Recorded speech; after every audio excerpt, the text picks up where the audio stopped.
Muito obrigado pela presença de todos. Muito boa tarde. Vamos dar início a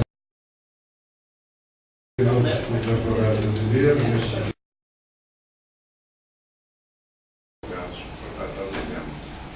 De modo que, com prazer, que eu passo a palavra ao senador Pedro Simon, que é nosso colega, advogado, formado, gaúcho, formado sobre o seu estado, tem uma longa carreira parlamentar, digno.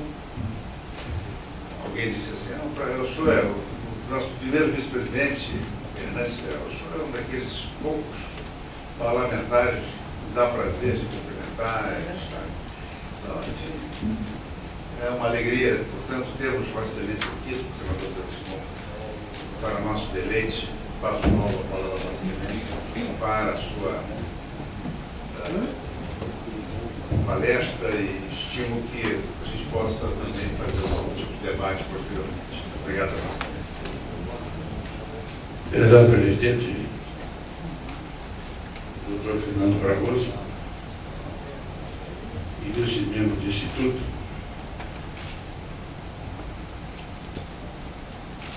é com muita alegria que eu compareço aqui. Eu tenho muito respeito pelo Instituto dos Advogados. Nós lá no Rio Grande do Sul, a gente diz que o dia a dia é feito na OAB. Agora, quando o assunto é sério, com os intelectuais, aí vai lá para o Instituto, aí é diferente. E acho que, de certa forma, continua assim. Na OAB, o debate da gente é no dia a dia. E esse dia a dia que aqui nós advogados está ficando cada vez mais difícil. Uma montanha de faculdades, quase diria eu, fábricas de advogados, algumas absolutamente mercantilistas, e a OAB endurecendo os exames. E hoje nós temos metade passando na OAB e metade com diploma de faculdade, sem carteirinha, não sabendo o que fazer na OAB. Eu acho que aqui no Rio deve ser a mesma coisa, lá em Porto Alegre tem muito. Só se criou a figura do advogado que não tem carteira do OAB, então faz um contrato no escritório da advocacia, então está se criando uma nova profissão. O advogado com carteirinha do OAB, que monta o escritório, e tem meia dúzia de advogados sem carteirinha que, perante uma contribuição fixa, fazem o trabalho geral.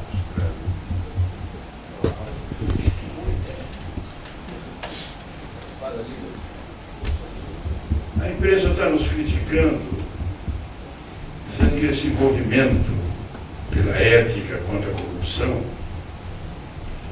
não vai avançar, vai ter tempo certo para desfraciar.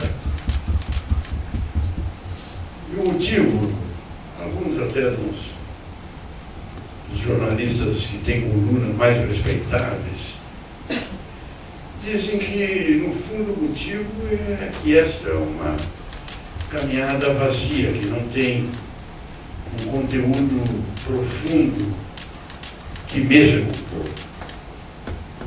Campanha contra a corrupção.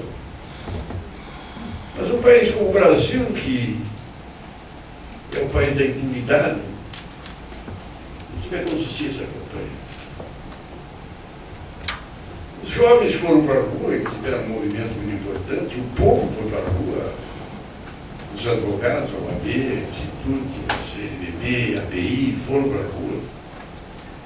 E tivemos êxitos importantes. Nós conseguimos derrubar uma ditadura. 5 generais presidentes,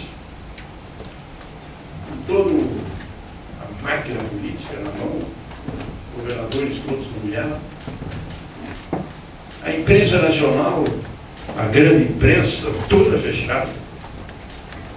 A igreja com as campanhas da marcha pela família e com Deus, fechada. O grande empresariado também, E a gente conseguiu, sem derramar um tiro. Até um debate muito grande, muito intenso,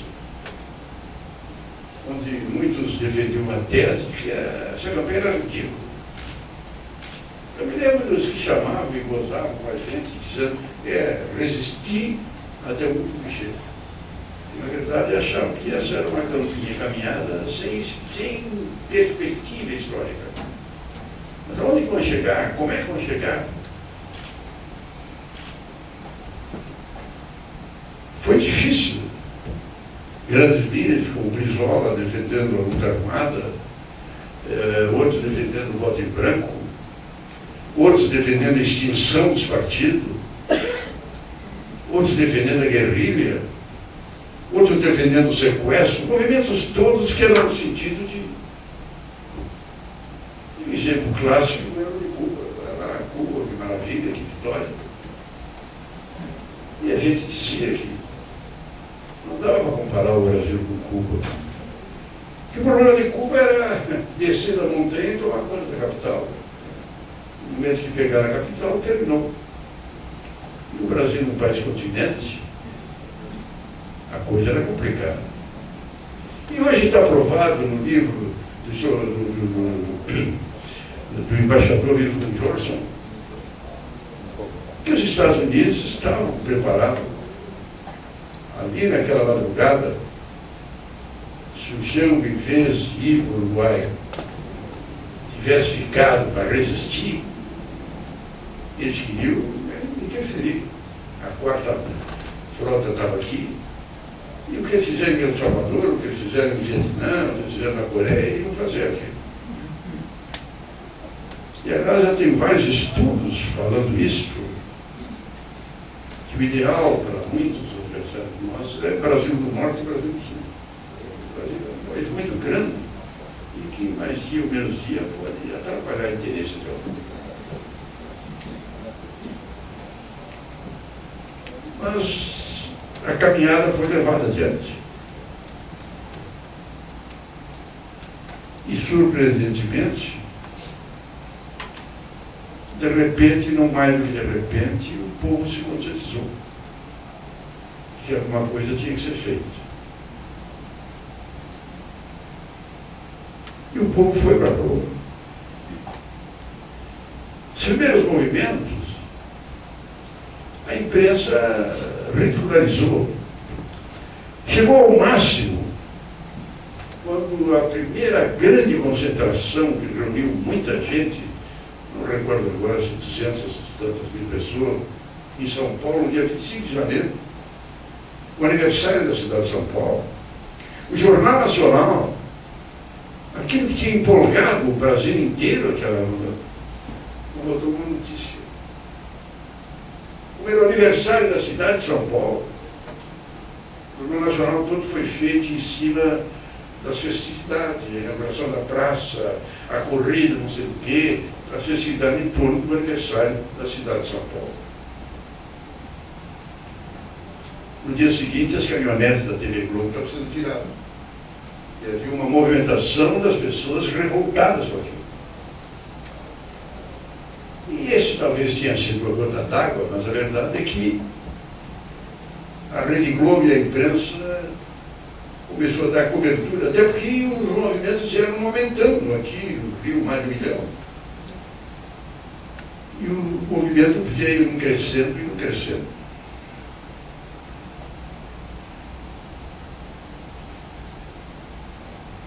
A campanha tinha um objetivo, as diretas já. Durante muito tempo, naquela época, a ditadura se concentrava em torno do poder militar, e no AI-5 concentrava na mão meia dúzia de generais para a estrela, e o presidente de plantão, e a oposição era de tudo.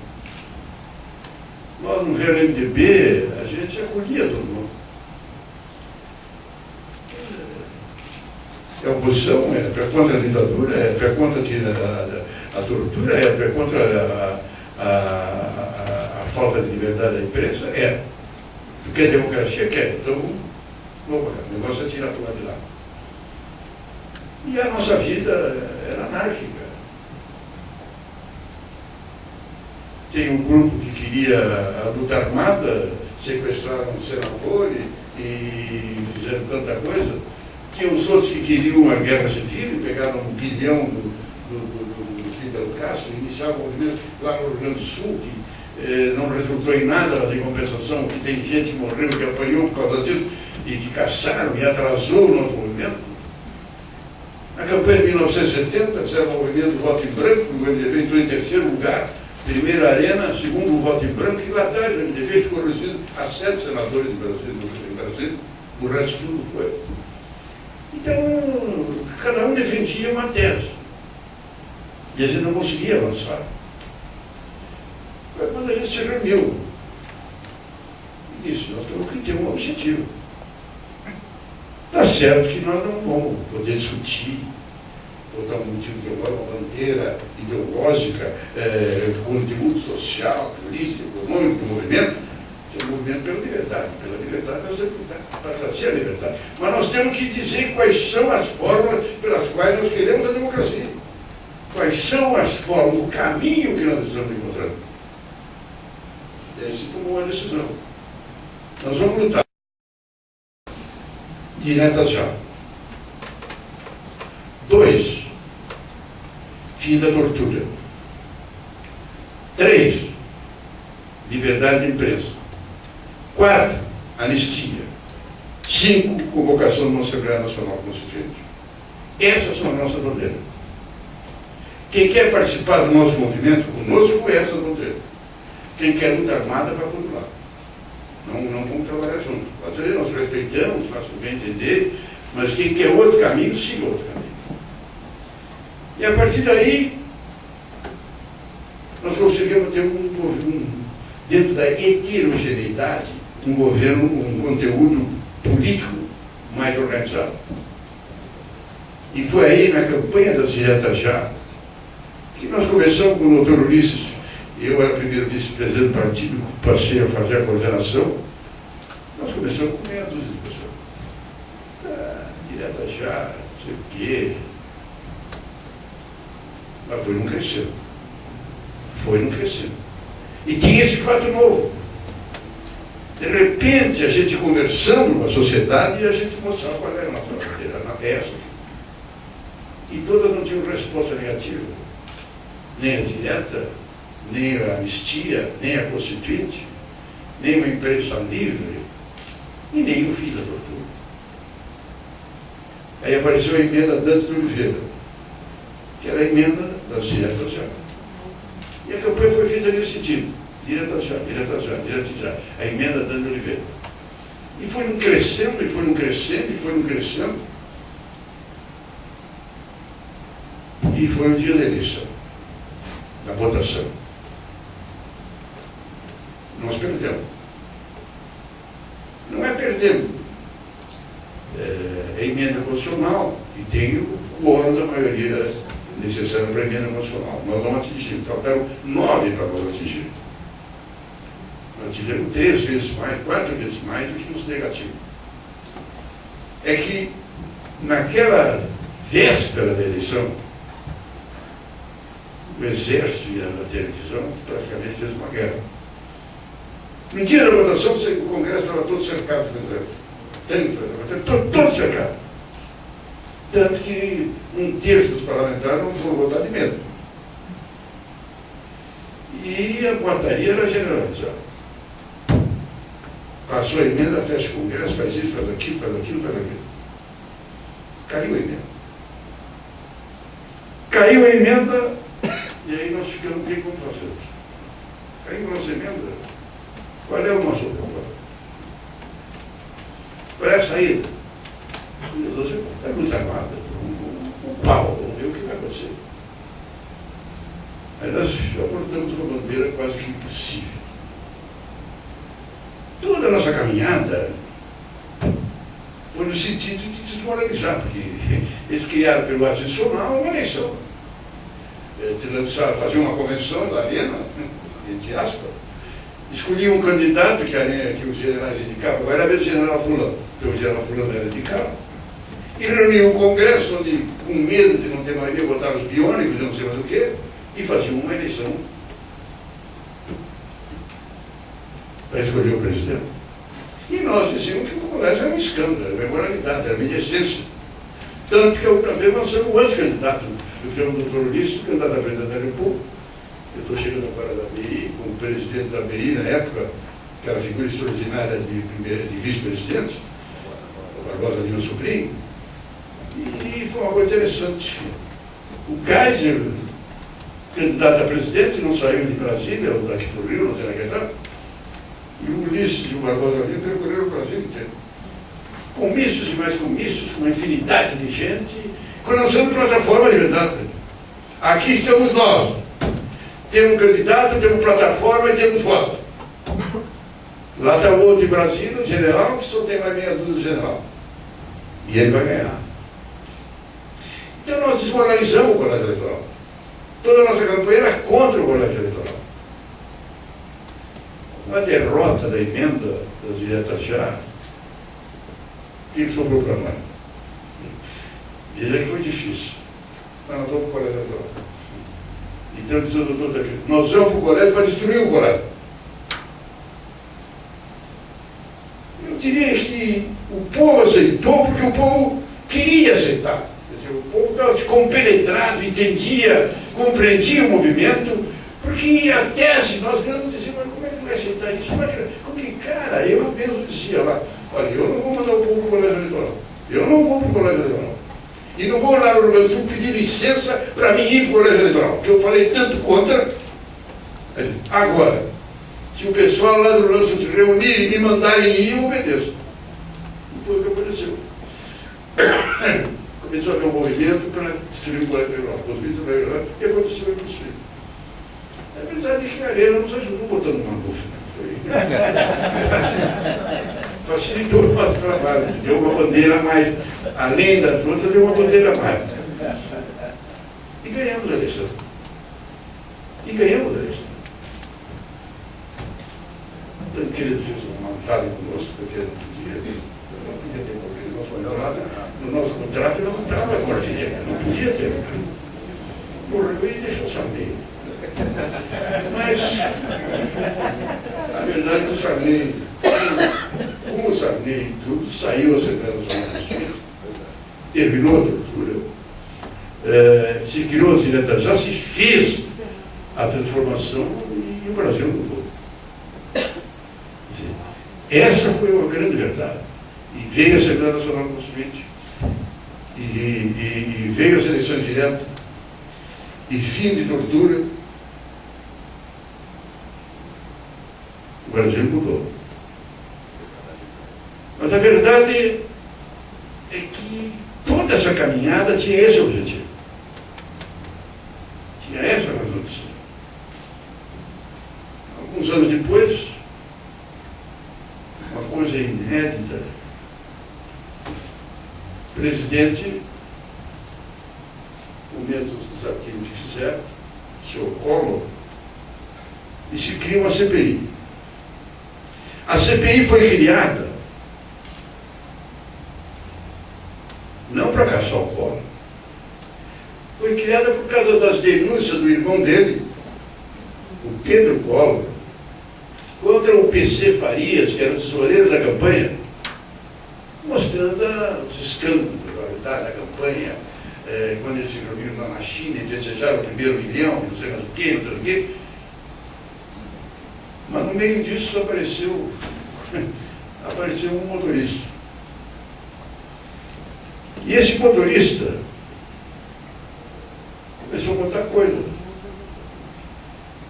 Que ele pegava os cheques fantasma do PC Faria e pagava todas as contas da Casa da Tinta com esse cheque. E pagava todas as despesas da primeira-dama com esse cheque. E com esse cheque ele foi em Goiás e comprou um automóvel, que era Elma, para o presidente da República.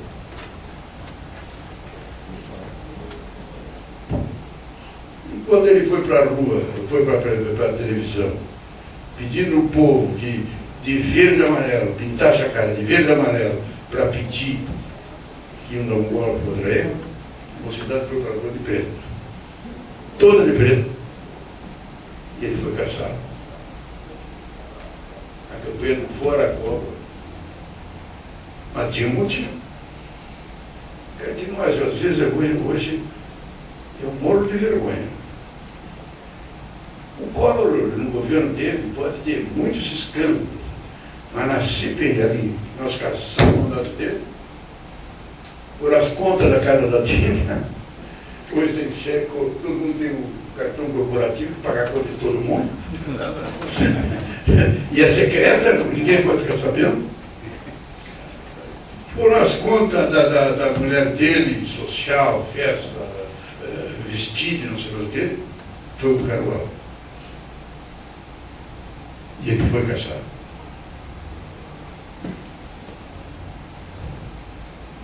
Hoje nós vivemos um momento muito importante. Eu diria que o Brasil, como nação, a nível internacional, vive um grande momento. Nós nunca tivemos o nosso prestígio, a nossa credibilidade, os nossos números numa situação tão significativa como agora. Hoje, a nossa presidente está lá na Bélgica, uma figura mais importante do encontro da Unidade Europeia, onde ela vai debater a tese do diálogo com o Mercosul, e ela é recebida como, não que nem o Lula, que era um líder mais simpático e largava as decisões, mas como uma estatista de conteúdo, de profundidade. O discurso dela na ONU foi algo realmente muito importante. Pela coragem, pela firmeza, pelo conteúdo. Mas o que está chamando a atenção, que isso que nós estamos vivendo, foi que,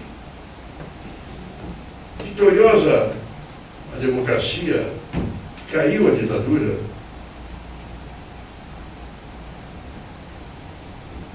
Na parte ética, na parte moral, as coisas vieram se deteriorando.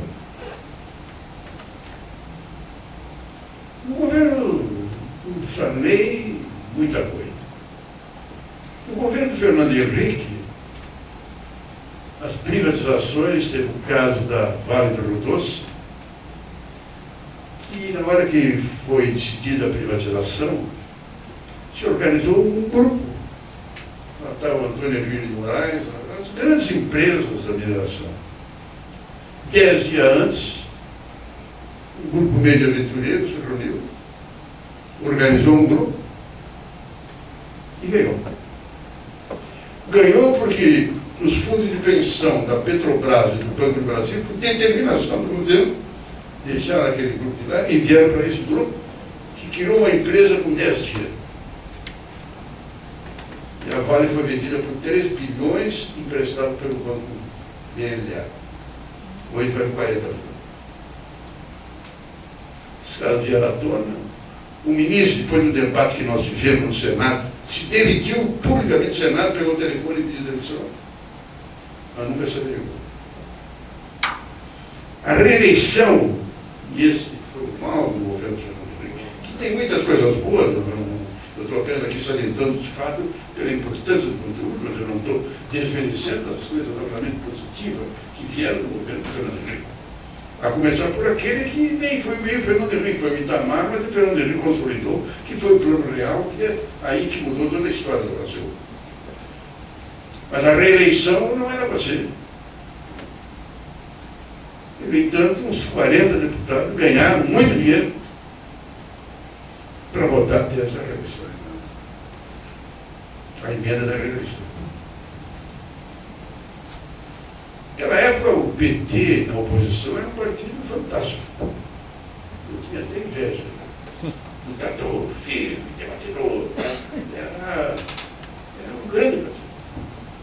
Mas a origem do PT é uma origem muito bonita.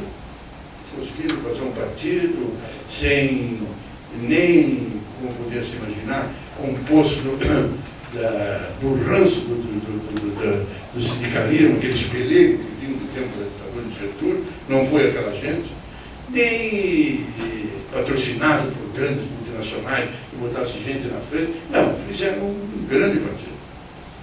E na oposição foi magnífico. Um grande desempenho. Aliás, eu era um guri ainda, meu primeiro mandato de deputado estadual, quando veio a ditadura, e no Rio Grande do Sul, o negócio de Brizola ser gaúcho, o Django ser gaúcho, uma caçada dele, fizeram uma limpeza, eu era presidente do partido. Era porque não tinha mais ninguém ali, e me botaram lá. E foi o que sobrou. Então, nós fomos lutando, e a nossa agenda do Rio Grande do Sul, por dessa parte, temos um conteúdo de ética e de seriedade muito grande. Até a imprensa está se alimentando agora, porque o Lula perdeu no Rio Grande do Sul para o presidente da República. E a Dilma perdeu no Rio Grande do Sul, do Serra no presidente da República. E agora, na pesquisa que foi feita até dias atrás, ela está lá na frente, com 70, o lugar onde ela tem mais prestígio é no Rio Grande do Sul. E onde se propensa em votação dela com o Serra, ela ganha com maior diferença. E a conclusão deles é que o Rio Grande do Sul, duas questões de ética são muito sérias, e o fato de ela estar demonstrando que tem aumentado a popularidade. Então, lá no Rio Grande do Sul, o nosso partido era um grande partido. Entre nós, vocês aqui no Rio de Janeiro, o Pedro de Pedro, Chagas Freitas, vamos discutir, não era o nosso. E eu tinha orgulho. Eu entrei naquela luta, fiquei 20 anos ali. Para mim eu era um cristão para levar um pacote, era uma maravilha que eu queria. E foi tudo muito bom. Um grande partido, grande luta, grande competência, até chegar no governo. Quando chegar no governo, você participa. Apodreceu. O PSDB foi mais ou menos isso. E o PT foi isso. O PT era aquela gente, pé descalço, de chinelo, praticamente sem condição nenhuma, de repente ganhar. E aí é emprego para todo mundo. E gostava. E hoje nunca se criou tanta função gratificada, tanto ministério, estamos com 38 ministérios, para comandar uma pessoa toda. Então, no governo Lula, eu que fiz oposição ao Fernando Henrique, eu declaro minha casa de convidado para participar do governo dele. E eu disse que participar não, porque... Mas eu ajudaria no Senado. E querendo ajudar, quando apareceu na televisão, aquele Valdomiro, subchefe da Casa Civil, pegando aquele bolo de dinheiro dos caras e negociando a percentagem da comissão, eu saí da tribuna e fui falar com o Lula. Demita já. Demita agora que vai dar linha do teu governo. Não demitiu.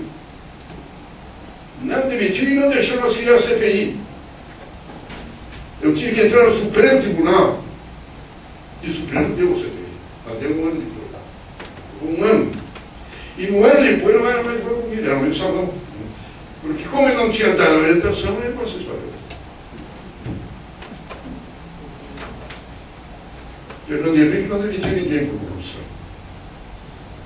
O Lula também não. De repente, não mais de repente, tem essa mulher de 24. Sendo que o primeiro era o mais importante, o chefe da Casa Civil. O Lula não demitiu um subchefe, que ninguém sabia quem era, estava falando mesmo. O chefe da Casa Civil, todo poderoso, que era o íntimo amigo dela. Você se lembra que quando houve quer dizer, o Lula, a Dilma ganhou, e houve a preparação do novo governo, até brincar com os 3 porquinhos, que era o hoje ministro da Justiça, o presidente do PT, que ficou todo doente, desequilibrado, e o chefe da Casa Civil, que era o homem dela. Apareceu a notícia. E não foi ela que saiu procurando, não foi nada, apareceu. Que ele, naquele espaço de tempo que ele não era ministro, que ele estava lá como deputado, ele tinha ganho não sei quantos milhões, 200 milhões, não sei o quê. E que nos últimos dias ele tinha feito um registro, porque ele tinha, como ele ia assumir a chefia da Casa Civil, ele estava se normalizando, ia ficar a empresa dela, entre os registros pegou um apartamento aqui no Rio, como São Paulo, de 6 milhões e 500 mil, para registrar o nome dele. Eu não posso ser o burro, porque eu não tenho tostão para registrar o apartamento, ele tem.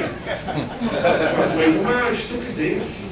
O cara apareceu aqui no jornal, foi escândalo, cara, 10 dias antes de assumir a chefia da Casa Civil, registra um apartamento de 6 milhões e meio no nome dele.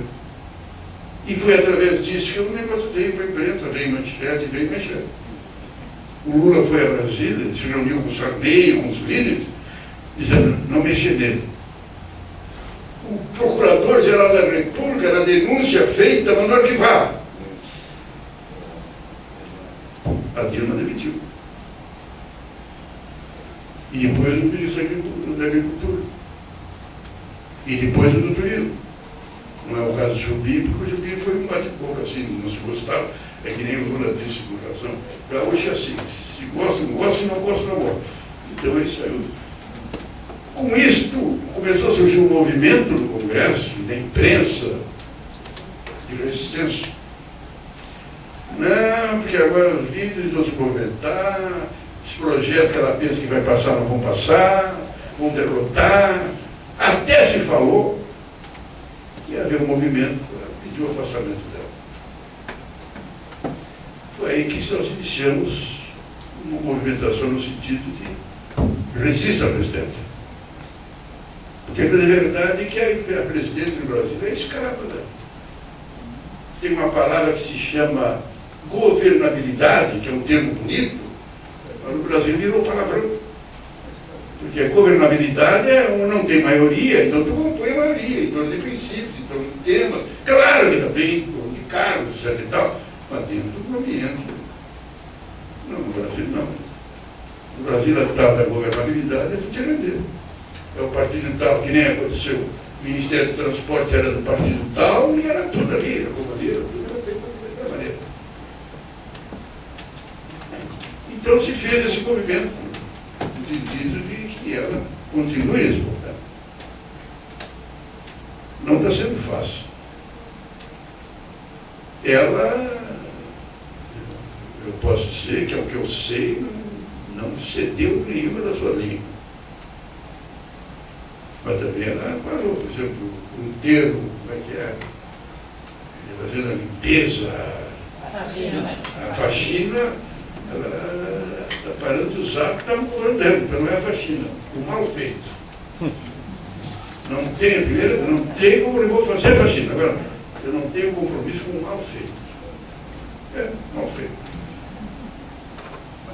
Mas nós temos uma expectativa de que isso seja levado ali. E é esse o movimento que está se fazendo. Agora, o que está acontecendo?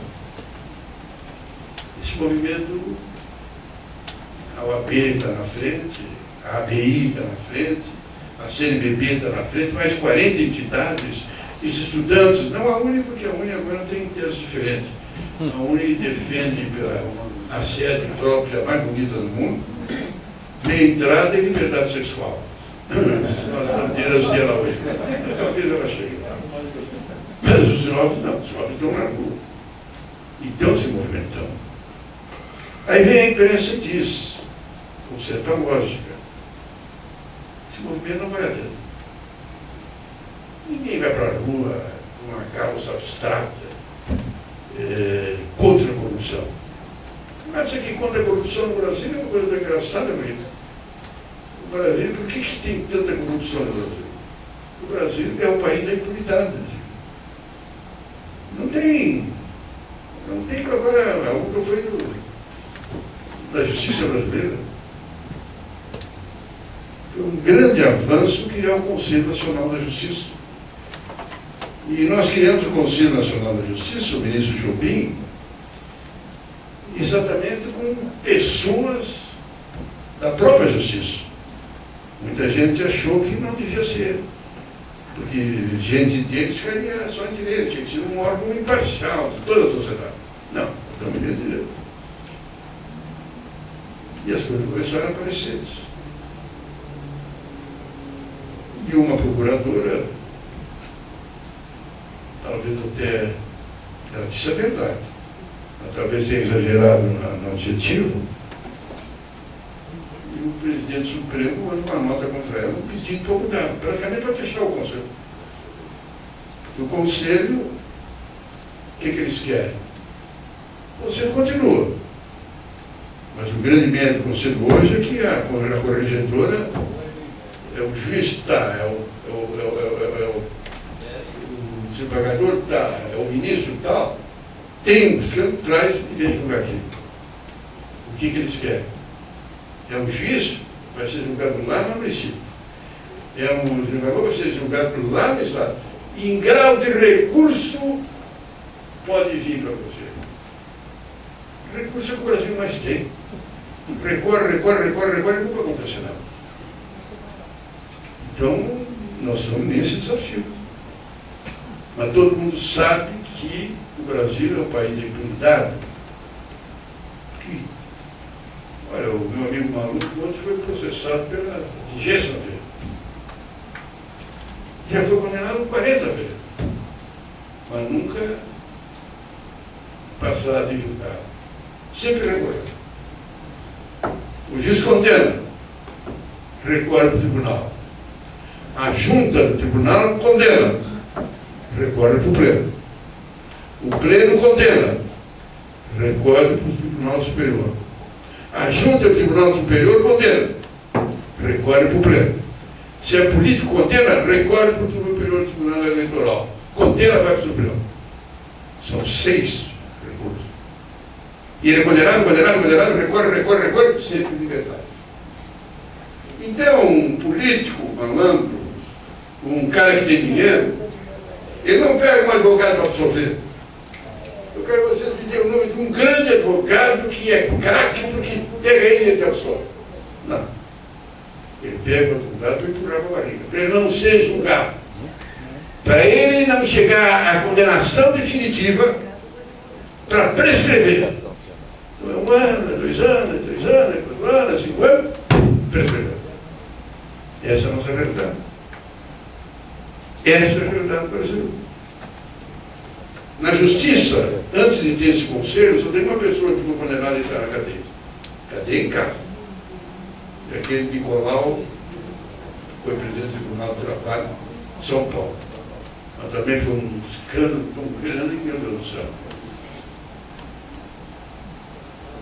E deputado no Supremo Tribunal, foi julgado até agora. Uma das teses que a gente defende. Qual é a diferença do Brasil para os Estados Unidos, para a Europa, para a Itália, para a Alemanha, para a França, para a China? Lá é que nem aqui. É condenado pelo juiz, recorre para a junta. É condenado pela junta, vai para o tribunal pleno. Recorre para o tribunal pleno. Lá também é que nem aqui. Só tem uma pequena diferença. É condenado pelo juiz, vai para a junta. É condenado para a junta, vai para a cadeia. E pode continuar discutindo quando quiser, mas fica na cadeia. Então lá, o advogado pega doido até para ser condenado, mas para decidir. Ele quer sair da cadeia. Essa é a única diferença que nós temos dentro. E aqui nós não conseguimos fazer a aprovação dessa medida. Então a gente está exatamente discutindo, porque a imprensa, os jornalistas que têm coluna de repercussão na sociedade, eles estão dizendo que a nossa caminhada é quase impossível. Porque ninguém vai para a rua para a campanha contra a corrupção. Campanha contra a corrupção, ninguém vai para a rua. Foi para as diretas já. Foi para a cassação do Collor. Se nós inventarmos uma bandeira, se nós conseguirmos uma bandeira que tenha tese, que tenha conteúdo, vai para a rua. Agora, uma tese genérica, que não tem conteúdo de continuidade, é isso que ainda agora está discutido lá na ABI e vamos discutir amanhã na OAB Nacional. E hoje eu trago essa tese aqui para nós dizer que tem um conteúdo. Há uma unanimidade para combater a corrupção. Há uma unanimidade para combater a corrupção, tem que terminar com o Brasil ser o país da impunidade. Tem que terminar com a impunidade. Mas para terminar com a impunidade, o que tem que fazer? Uma das teses é essa que eu estou dizendo. Dois projetos. Um é condenado uma vez, vai para a segunda. É condenado a segunda, pode continuar, mas vai para a cadeia. Dois, o que acontece? Por exemplo, o Manu foi condenado, o promotor denunciou ele, foi aceita a denúncia. Vai para a gaveta do ministro, vai ficar na gaveta do ministro não sei quanto tempo. O que a gente fez é o seguinte: processo que envolva a pessoa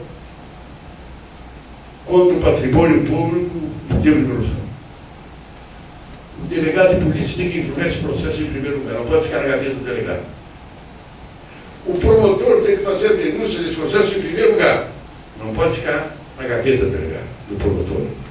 O juiz tem que julgar em primeiro lugar. Não pode ficar na gaveta 1 ano, 2 anos, 3 anos, 4 anos, ficar na dependência do juiz, do desembargador, do ministro, do procurador. Tem que ser julgado em primeiro lugar. E a segunda condenação pode continuar recorrendo, mas vai para a cadeia. Essa é apenas uma das exceções. Instituto que nem esse, com a história, com a tradição, com a competência dos seus titulares, podem ajudar no sentido de nós debatermos a forma de levar essa caminhada adiante. Nós vivemos uma hora complicada a nível do contexto social. A degradação da família, a escola que cada vez menor participação na orientação das crianças, a igreja, que no meu tempo era uma coisa séria, hoje é uma anarquia, desde a católica com os pedófilos até a outra com dinheiro, cada vez mais dinheiro. Então, se for olhar hoje, a formação, vamos levar nós aqui somos pais.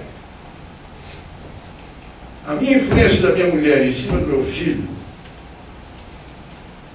é 10% da televisão. É a novela ali, agora é a internet, é ali, é tudo coisa que eu não participo. Então, dentro desse contexto, é que se tem aí esse erotismo, esse sentido que não vale a pena. Olha, uma das coisas que a gente nem se lembra mais, mas a ditadura militar, logo que ela ganhou, ela fez uma reforma estudantil. Terminou com as turmas. Geralmente, a advocacia. A advocacia tem matérias que pode ser estudante de direito, estudante de economia, estudante de comercial, medicina.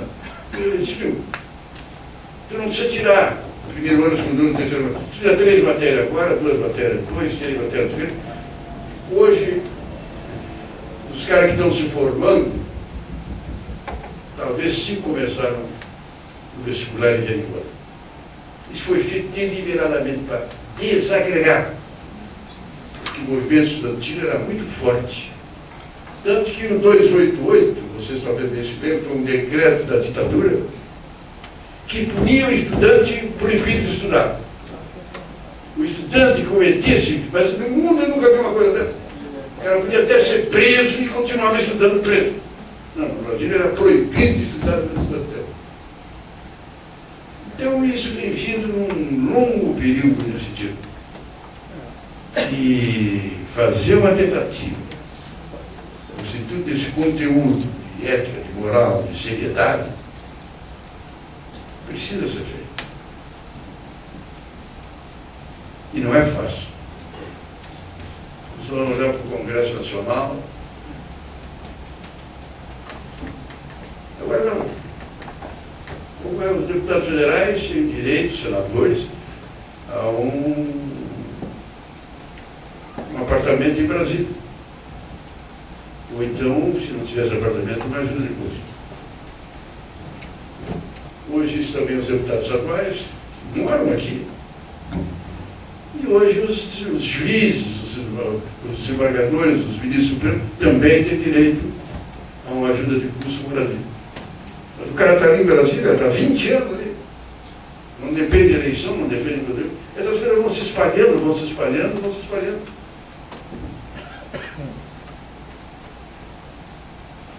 E um movimento de sentido seria realmente muito importante e muito necessário. Olha, o mal que uma novela faz, cai de uma da sociedade brasileira. Meu Deus. E aquilo é lei, é norma, é regra. Aquilo é a formação, eu sou. Nós temos 80 anos. Eu estou ameaçado de completar 95. Muito ameaçado. Vou chegar lá. Vai subir, É a puxa de flashes.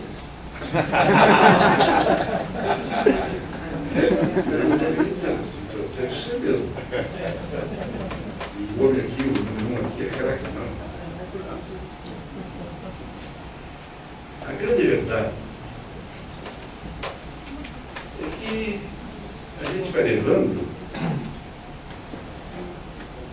mas se alguém não começar, não sai. A ditadura cometeu um crime de desestruturar a mocidade escolar brasileira. E nós, com a nossa democracia, estamos avançando nesse sentido. Quando o governo criou a TV, eu via com simpatia, TV Estado. Eu imaginava uma CBN, uma baita uma televisão moderna, com orientação, com padrão, que nem a CBN, não. Desculpe, BBC de novo. Falei bobagem, né? Uma BBC que se dá o luxo de pegar a Orquestra Sinfônica de Nova York e botar as 4 horas de cantar para transmitir para a Inglaterra inteira de graça. Mas o Lula criou a televisão, mas criou como medida provisória. Então está aí zero de audiência, zero de cultura. Mas eu seria favorável e sou favorável. A nós criarmos, eu tenho um projeto de lei que diz que toda a televisão brasileira, em horário nobre, tem que ter um programa dedicado ao contexto da sociedade. Eu estou como exemplo, as mulheres têm umas temas, são todos workshops, mas os senhores se lembram, tinha um programa na Globo, sábado, antes do Jornal Nacional, que era do Bandeirinhos, gente que faz. E esse jornal contava, cada vez, contou um caso aqui no Rio de Janeiro. Um jovem carioca, de Ipanema, jovem, malandro, vivia a vida, se formou em medicina. Aí botaram ele no projeto Rondon. O projeto Rondon era um projeto que pega formados, estudantes recém-formados do Sul, e levam lá para o norte, para o Nordeste, para, durante o ano, trabalhar, orientar. E ele topou, não satisfeito, não sabia o que topou, e foi para lá. Esse programa mostra ele 40 anos depois. Ele é o Deus daquela cidade. Ele mora numa cidade que leva um dia de barco, e não tem outra comunicação a não ser pelo Rio Amazonas, para chegar na cidade mais próxima que tem hospital. Mas ele está lá e ele conta a vida que ele fez. Ele é o Deus da cidade. Médico se dedicou àquela gente, àquela população.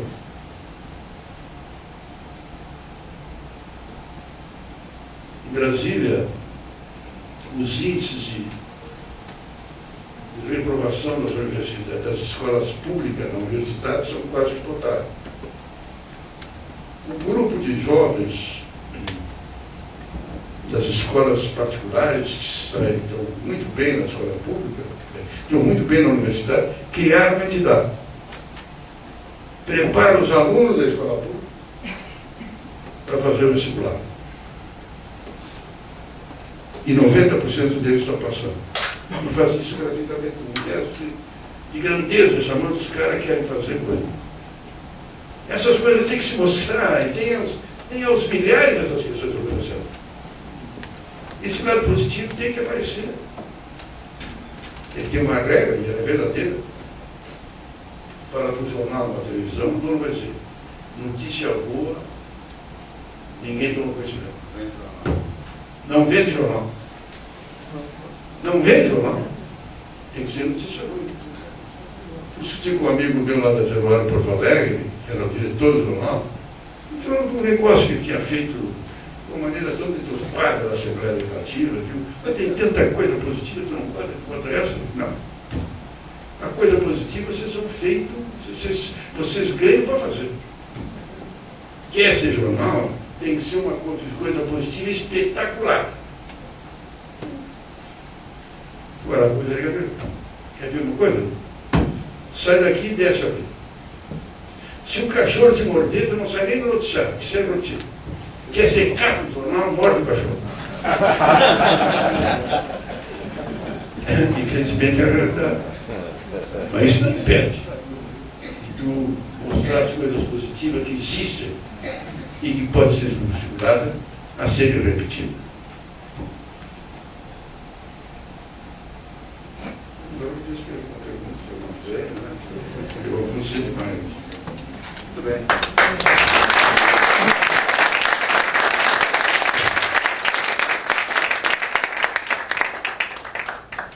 queria também ouvir um pouco sobre a reforma política. Esse tema que é um tema da maior relevância para nós. E eu lembro que eu vi o senhor falar na ordem federal, onde o Instituto tem assento, dizia que se não houver uma movimentação da sociedade em torno de uma exigência de reforma política, não vai sair do ambiente parlamentar, porque ali estão os eleitos na regra do jogo vigente. Né? Porque precisa haver uma grande mobilização também nessa medida para que a gente possa buscar uma melhora nas opções para os eleitores diante dos seus representantes a partir de eleições e outras regras do jogo. Mas, de todo modo, eu não sei se foi capaz de falar agora ou se abro a palavra para o. Vamos anotar, então. Doutor Oscar Angola vai falar, doutora Mãe vai falar, doutor Eduardo, doutor Edson. Vai falar agora. Referência com o presidente, com atividade é poxa, né?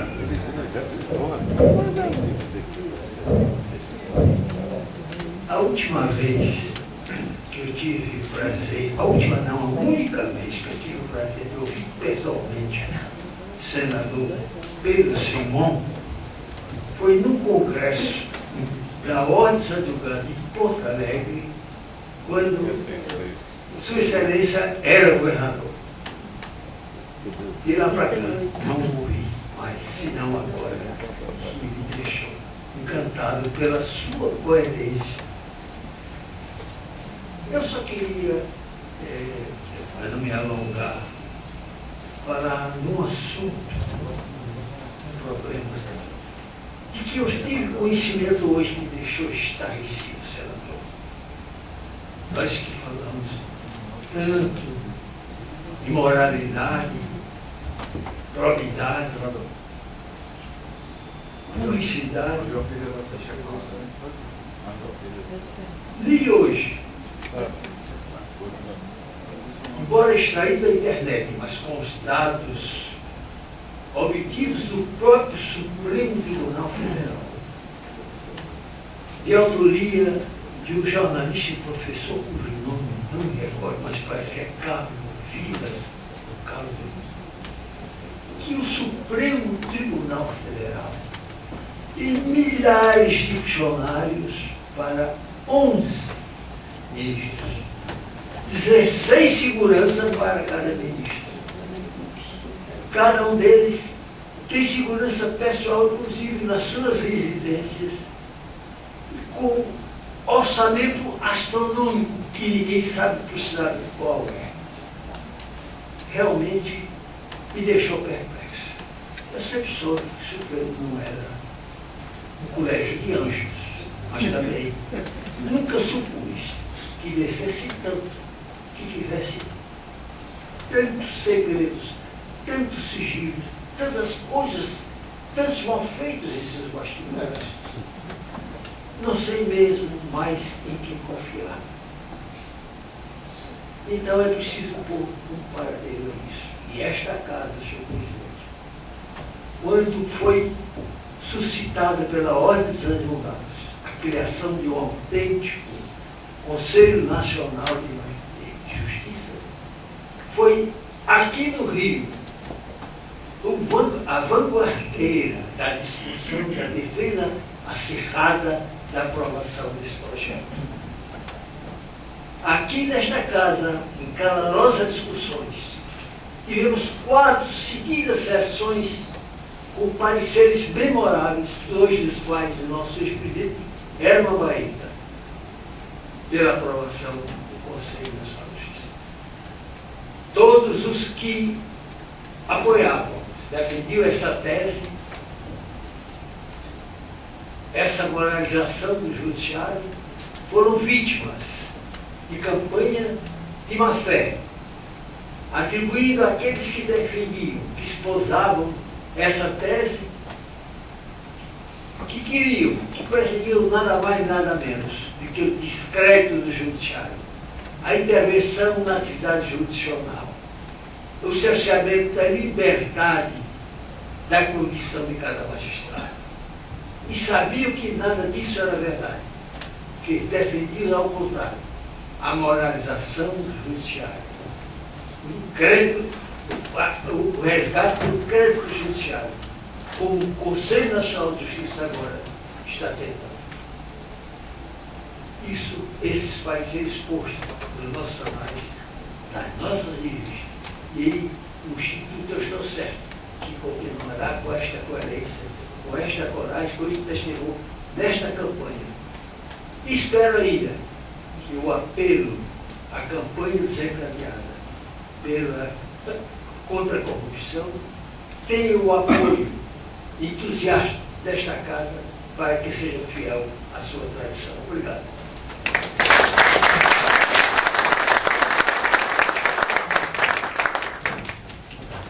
Eu agradeço muito a Vossa Excelência e digo que eu lembro que a caminhada não foi fácil. Quando se quis criar o Conselho, a resistência foi muito grande. Tanto que o ministro Jubim conseguiu que as emendas que queriam um conselho mais heterogêneo fossem rejeitadas. Que o conselho fosse feito da maneira como que foi, onde a magistratura tivesse uma maioria tranquila. Eu acho que o Conselho está desempenhando o seu papel. Eu acho que essa discussão, pelo menos, é interessante. Já tem o senador líder do PFL, uma emenda à Constituição, desnecessária, mas tem uma emenda dizendo que o Conselho Superior da Magistratura tem poder absoluto para fazer julgamento. Em outra palavra, se o Supremo decidir, no pedido de solicitação feito pela Associação dos Magistrados, que o Conselho só pode interferir depois de começar lá embaixo vir gerar o recurso, já tem uma emenda nossa preparada para dizer que não. Ele pode trazer diretamente para ele no carro. Se não é isso, pode avançar. Agora, Vossa Excelência está dizendo uma coisa. Mas no Senado também. São 3.000 funcionários. Que era agora a polícia do Senado. E se olhar, a polícia do Senado é quase que o quarto poder. Executivo, legislativo, judiciário, imprensa e polícia do Senado. Mas se vai se fazendo, vai se fazendo. Quando eu subi o Ministério do governo, eu faço questão de ser sempre indicado pelo Tancredo. Tancredo morreu 20 horas antes da posse. Eu tenho o pedido dele para a empresa oficial no nomeando ministro, está lá em casa. Ele morreu, não foi. O Sarney, onde que está o Sarney, eu não sei. Ele não está lá em casa. Mas, naquela época, o que ministro